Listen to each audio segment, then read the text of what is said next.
Why would you ever do such a thing? All right. So this is real footage of me after the onset of the coronavirus rushing at high speed to my local FEMA camp, which really was just my local Walmart supercenter.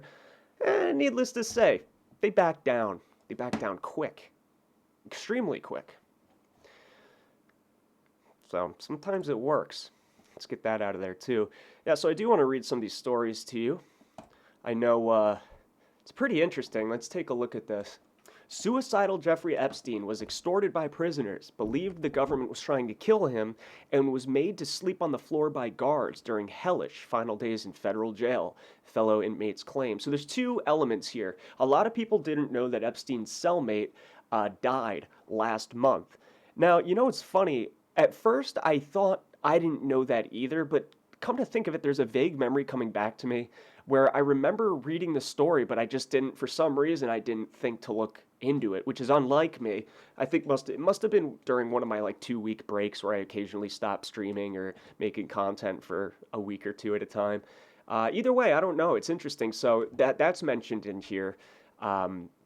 And the fact that Jeffrey Epstein thought the government was trying to kill him. So Jeffrey Epstein's former inmates claimed it was common knowledge in the prison that he was suicidal in the month before he died. So notice they are laying on the idea that this was indeed just a suicide, despite the fact that Epstein himself thought he was going to be murdered by the government, which is now a mainstream idea, honestly. The idea of being Epstein, his fucking name, his legacy is that of rape and becoming a verb for his own death. It's very interesting. Details of hellish conditions of his final days, with cockroaches crawling on his hands, and claiming he was forced to sleep on the floor by prison staff. Good. The millionaire pedophile was also allegedly subjected to extortion, threats, and bribes from fellow inmates while he waited trial on sex trafficking charges. He died on August 10th, 2019, as we all know, allegedly by hanging. A suicidal Jeffrey Epstein was extorted by prisoners and believed that the government was trying to kill him, according to fellow inmates, in fresh details, get out of here, of his hellish final days before he killed himself in a federal jail. The millionaire pedophile's death at Manhattan's Metropolitan Correctional Center on August 10th last year was officially ruled a suicide by hanging, despite murder conspiracy theories circulating widely online. Now, it's not only despite murder conspiracy theories circulating, it's more like despite having very little ability to do so, with very thin cloth that he was provided and, extreme security and people watching him 24/7. No. So it's not despite anything other than that. But in interviews with Epstein's former inmates, obtained by the Daily News, they reveal it was common knowledge in the prison that he was suicidal, and cellmates warned him not to kill himself in their presence. One prison inmate claimed that Epstein was saying he was going to kill himself because the government is trying to kill him anyway. And I've always said that even though I do believe he was murdered 100%, there is that element where I also wouldn't doubt that Epstein was a gigantic pussy. Just a fucking ugh. I wouldn't doubt it. This dude is the type of pussy that would probably off himself, when under pressure. I really don't doubt it. However, I have to imagine that the government probably killed him before he could kill himself, just because what are they going to do? Run the risk of him? Like, what are they going to do? Run the risk of waiting for him to kill himself? I mean, he could have talked to anyone. He could have sought revenge. I mean, if you think about it, Epstein was so rich, so protected for so long, he probably looked at his arrest as a major betrayal, right? As vengeance, he might want to, I don't know, spill the beans on some things, get some revenge as a final act. Bring people down. If I go down, you go down. So I still believe he was murdered.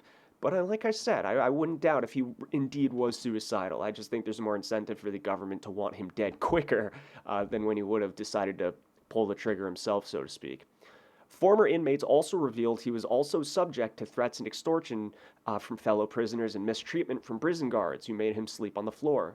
Sources claimed he paid around $4,000 to inmates for contraband cell phones, though some were never provided. $4,000! See, they probably knew this guy was a rich guy, so they just squeezed any amount of money they could out of him, and he just probably just threw it at him, They also claimed that inmates would slide notes under his door saying, "We're going to kill you, you rapist, you pedophile," while others offered him security for a fee. It's so funny, Jeffrey Epstein, he was so rich that, he as a being provided business opportunities to these people. He was so rich, these people looked at it as a quick buck. My normal $700 broken screen iPhone to any other prisoner is going to run at $4,000 for Jeffrey Epstein because he'll give it to me. Also, this guy's going to need protection. Might as well capitalize off that. I'll give you protection. I'm morally bankrupt. Protect the pedo. Others, of course, the ones that threatened to kill him are probably the most moral of the prisoners, believe it or not. They didn't capitalize off anything. Epstein, 66, first arrived at the prison after his arrest July 6, 2019, while awaiting trial on sex trafficking charges. He was moved to special housing unit 4 days later, which separated him from the rest of the inmates. These are, of course, the old pictures.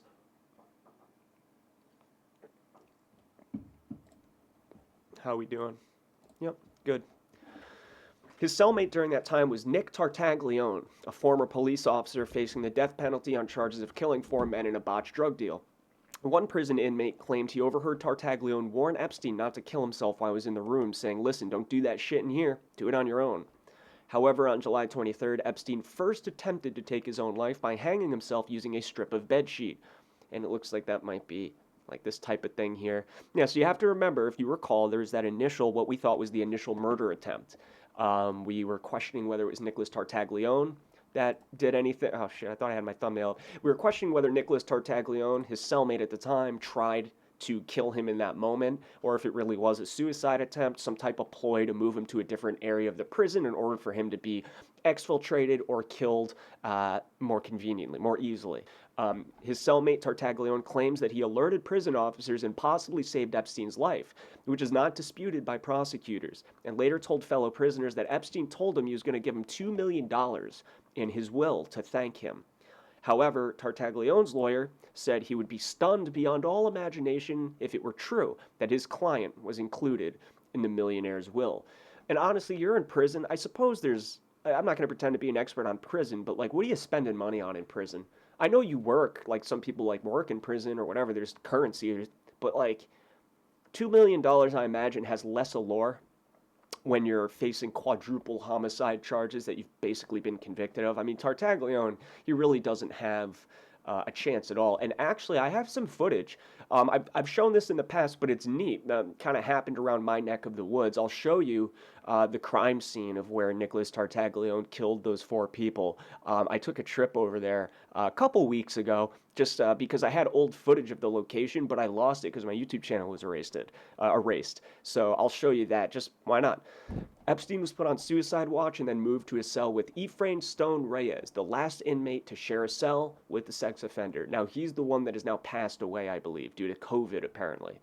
His memories of sharing a cell with Epstein were retold by his niece, Angelique Lopez, after Efrain Stone Reyes passed away in his mother's apartment on November 27th, 5 months after contracting COVID at a jail in Queens. So we have to remember, he's on suicide watch. Epstein is. Jeffrey's on suicide watch. So the scrutiny on him and the surveillance of his movements and his life in general being monitored should be a lot higher than that of a normal prisoner. So even if he committed suicide, the very act of them allowing him to commit suicide is absurd in and of itself. I mean, in fact, if you really want to commit a murder or get someone out of the picture and do so in a perfectly clean way, one might capitalize off of the idea of Jeffrey Epstein being suicidal and maybe allowing it to happen. That might be a good way. No fingerprints, no nothing. You don't leave anything behind. You get what you want, and Epstein gets what he wants. But my impression is, like I said, I think it was too big of a risk to let him go and take his damn time trying to kill himself. We should just do it for you, old Jeffy boy. Efrain, the guy that's now dead, Epstein's last cellmate, he said he was a good cellmate who read a lot and kept to himself. However, according to Reyes' niece's account, her uncle said he was very depressed and mentioned that he didn't want to live anymore. Yeah, boy, I wonder why. Reyes' niece, told the news that her uncle told him, "Don't do any of this while I'm in the room." They're all scared of what? Like the death being pinned on them? Tartaglione said the same thing. Don't do that shit around me, dude. Man, imagine living in there, though. That's your door. Oof. No, thank you. No, thank you. Reyes